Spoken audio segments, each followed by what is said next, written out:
आप लोगों ने ध्यान दिया होगा कि हर कोई इलेक्ट्रिक गाड़ी में हर कुछ दिन में कोई नया ऊट-पटांग चीज़ निकाल देता है कि हम इलेक्ट्रिक गाड़ी को 5 मिनट में चार्ज कर देंगे, हम 1 मिनट में चार्ज कर देंगे। ये हम सभी लोगों को डुबा देगा इकोनॉमिकली, एनवायरमेंटली और बाकी सबका तो बात ही क्या करें।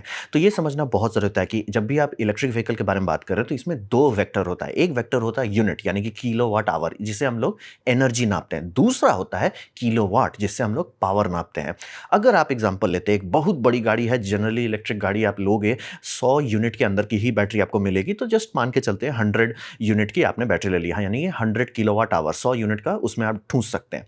अब रहा बात अगर आप इसे 1 घंटे में चार्ज करना चाहते हैं 0 टू 100 तो इसका मतलब होता है आपको 100 किलोवाट का पावर चाहिए। ये एक ट्रांसफार्मर आपका जो मोहल्ला संभालता है वो लिटरली ऐसा 4 या 5 गाड़ी को रोग आके संभाल लेगा। अब यही काम आप बोलते हो कि भैया मेरे को 30 मिनट में चार्ज करना है। ठीक है, एनर्जी सेम है लेकिन पावर भाग गया। अब आपका पावर हो गया 200 किलोवाट, तभी आप चार्ज कर पाएँगे इसे 0 घाती में। मैंने बैटरी को नहीं बदला लेकिन आपका पावर डिपार्टमेंट भाग गया। अब आप सोचते हो कि ठीक है ना सर, एक काम करते हैं ना 15 मिनट में कर देते हैं। 15 मिनट में अब आपको चाहिए 400 किलोवाट। ये एक मोहल्ले का ट्रांसफार्मर होता है, ये सिर्फ़ एक गाड़ी को सँभाल पाएगा। फिर आप बोलोगे नहीं ना सर, हम चाइना वाला देख लिए ना सर, हमको 5 मिनट में करना है।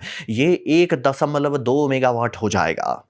और अगर आप बहुत जोर से भूत काटते हैं कि हमको 1 मिनट में चार्ज करना है, तो ये 6 मेगावाट हो जाएगा। ये आप दे ही नहीं सकते हैं और ये समझना बहुत ज़रूरी है। डीसी फास्ट चार्जिंग इस लेवल का करना, जो मतलब 1 घंटे के अंदर चार्ज करे, वो इतना ज़्यादा मुश्किल होता है कि ऐसा कोई तार ही नहीं बना है जो इसे हैंडल कर सके। तो बोले लोग कैसे दिखा देते हैं।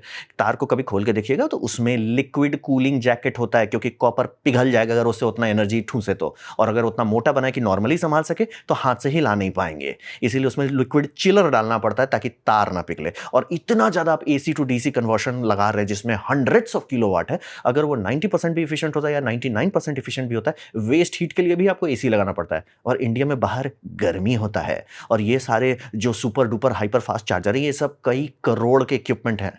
और ये जानबूझ के कंपनी इस पे आप लोगों को उछलवाती है ताकि वो सब्सिडी मांग सकें, फिर आपकी ले सकें। और इसीलिए आपको सावधान होना होगा, सतर्क होना होगा। आपको अपने इस्तेमाल को बदलना होगा। आपको एसी लेवल 1 और एसी लेवल 2 पे आना है और आपको बस सब्र का फ़ायदा उठाना है। आपको ये नहीं करना है कि मेरे को गाड़ी ना 5 सेकंड में चार्ज कर दो। आपको आराम से घर में रात को आना है, लगा देना है प्लग में, रात भर में वो धीरे-धीरे, हौले-हौले करके चार्ज हो जाए। ऑफ़िस में जा रहे हैं, 3-4 घंटे तो रुकेंगे ही, आराम से लगा दीजिए, हौले-हौले चार्ज होगा। पार्किंग करने जा रहे हैं, शॉपिंग करने जा रहे हैं, आधा 1 घंटा भी चार्ज होगा, आराम से हो। एसी लेवल 1, लेवल 2 में ही वो आराम से आपका टॉप अप करता है। कभी-कभार आपको पावर चार्जिंग की ज़रूरत पड़नी चाहिए। अगर हर कोई पगलाया पावर चार्जिंग के पीछे, हर कोई भूखा मारा जाएगा। पनीर रोल ₹5000 का हो जाएगा।